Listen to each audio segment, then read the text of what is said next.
Well, welcome back to another Thursday episode from your boys at the Buffalo Happy Hour. Today, we have another educational video for you. With these Thursday uploads, we like to provide you guys with whiskey knowledge like we have, and we want to transfer that knowledge to you guys. So during these Thursday uploads, we either do an educational episode like this one, or we give you a top 5 list of whiskeys that we would recommend in a certain criteria. So if that does interest you, consider subscribing because we release these every single Thursday at 8 a.m. Before we dive into today's episode, though, Mike, let's introduce our sponsor. Yeah. So, real quick, though, I have to add, today is a blend of what we normally do. It's a top 5, but it's also educational. Love it. Just saying. Cool. You ready? No. All right.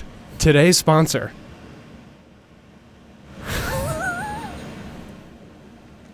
Addie's Fine Wine Spirits.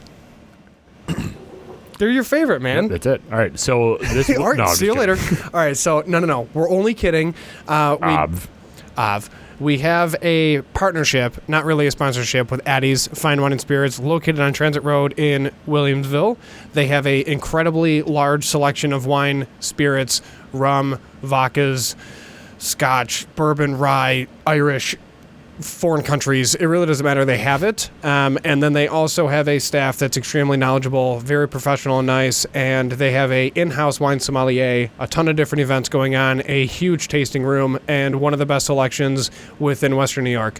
They also have an app that you can download on the Apple App Store, as well as the Google Play Store for Droid users with their very easily hacked systems. Anyways, the next big ticket for them is their availability as a store. They are open later than other liquor stores, which is fantastic to know, especially if you're in the area or if you decide to grocery shop late at Wegmans and then want to walk next door and pick up a couple bottles for your collection and or house/event.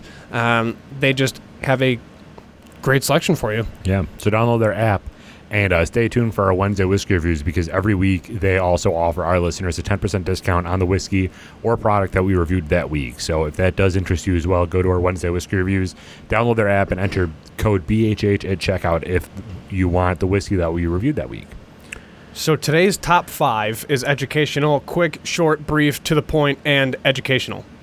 Did I say educational? Hold on. Is it educational, though? Yeah. Okay, it's educational. Educational. And the reason being is because there's some people that are not necessarily involved in the industry and have questions about commonly heard terms. So what we did was we chose 5, and we're just going to quickly define them, move it along, and let you guys learn a thing or two because we've seen a thing or two. We are Buffalo Happy Hour. Probably going to get canceled because that's definitely trademarked and copyrighted, but whatever. Okay, so number 5. Can't come after us if we're bigger than them. Wow. Very false, first of all. Proof/ABV, which means alcohol by volume. So proof is defined as twice the alcohol, parentheses ethanol, and parentheses content by volume. Okay, so when you're looking at a bottle, it'll generally have, if not always have, and if it doesn't have both, then it's probably an illegal product and you shouldn't buy it.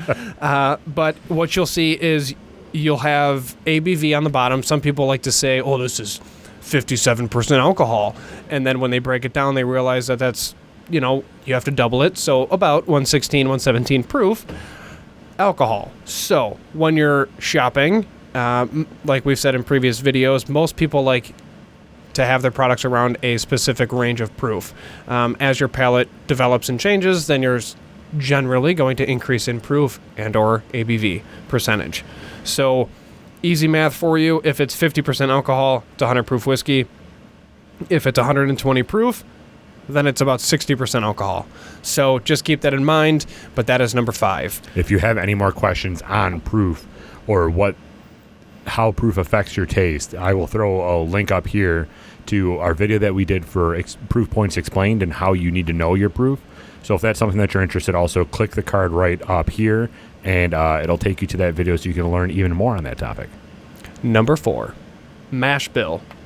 So there's a reason some whiskeys and bourbons have more spicy notes than others and why some spirits have a softer, fruitier aroma than others.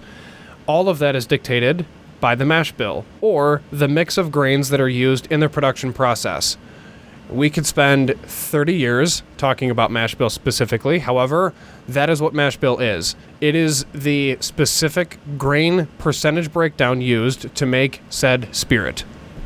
All you have to know. Grains are corn, wheat, rye, malted and unmalted barley. You can get into some Japanese stuff with rice and everything, but it's basically a cereal grain. So the breakout of those grains creates that mash bill that gives you the flavor profile that is distinct for that. Normally high corn is going to be sweeter, high rye is going to be spicier, but generally that's what the mash bill is. Number 3. Neat.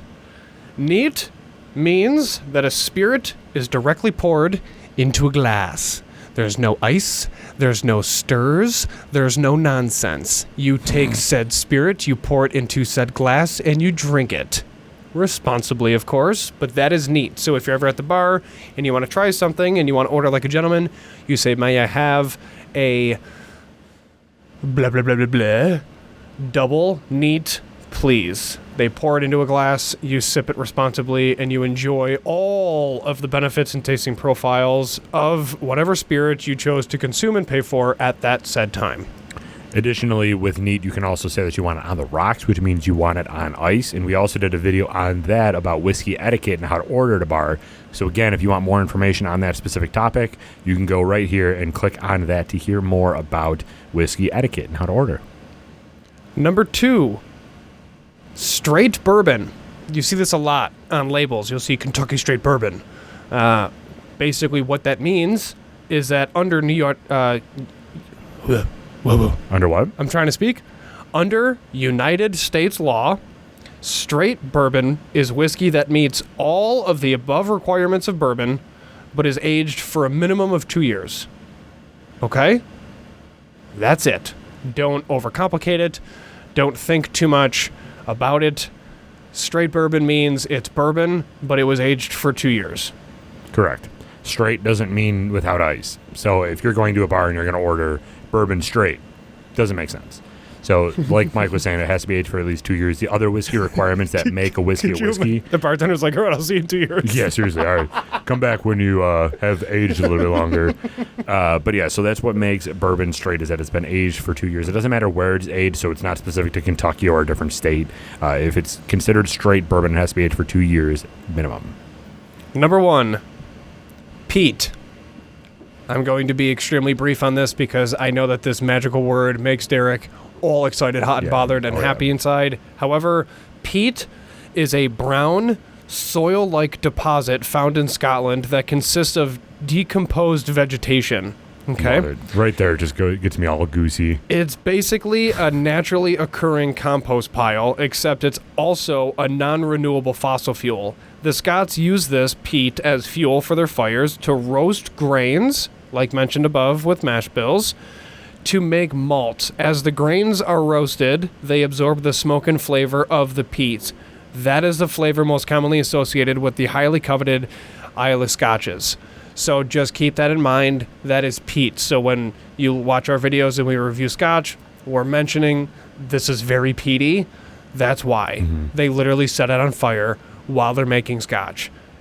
It's part of the process. It's amazing. There was an amazing episode on YouTube, actually. If we can link it in this video, I will. It was a video made from Lefroy Distillery, and their previous master distiller, John Campbell, had a great episode where he walked through the distilling process, including the cutting of the peat as well as the burning of the peat to basically make the malted barley just grow a little bit and stop. So if you are going to, or you do like peat and you want to understand a little bit more how it's made, I'll try to link the video in here. If I can't, I'll throw it in the description because it's a fascinating video, and John Campbell was amazing before the other guy took over. So yeah, it's peat. And that is our top 5, everyone. Yeah. Those are top 5 terms that you should probably know if you are getting into whiskey. They are the most relevant, probably, and the most informative when you're looking for what type of whiskey that you're interested in. Again, go check out those cards of the videos that we referenced, other points in this episode. They will help you go down a rabbit hole of that specific topic. And also, if you do want an additional upload of anything in specific that we did not cover already, please leave a comment down below. Let us know what you would like us to talk about, because we will talk about anything for as long as we want. Yeah, I mean, there's a minimum of 100 whiskey terms you should know. Correct. But we just wanted to keep it simple with 5. So thank you for your attention, and we will be seeing you next week here at the Buffalo Happy Hour. Please remember, everybody, always drink responsibly. Be a good person. And Michael, Do not litter. we're out.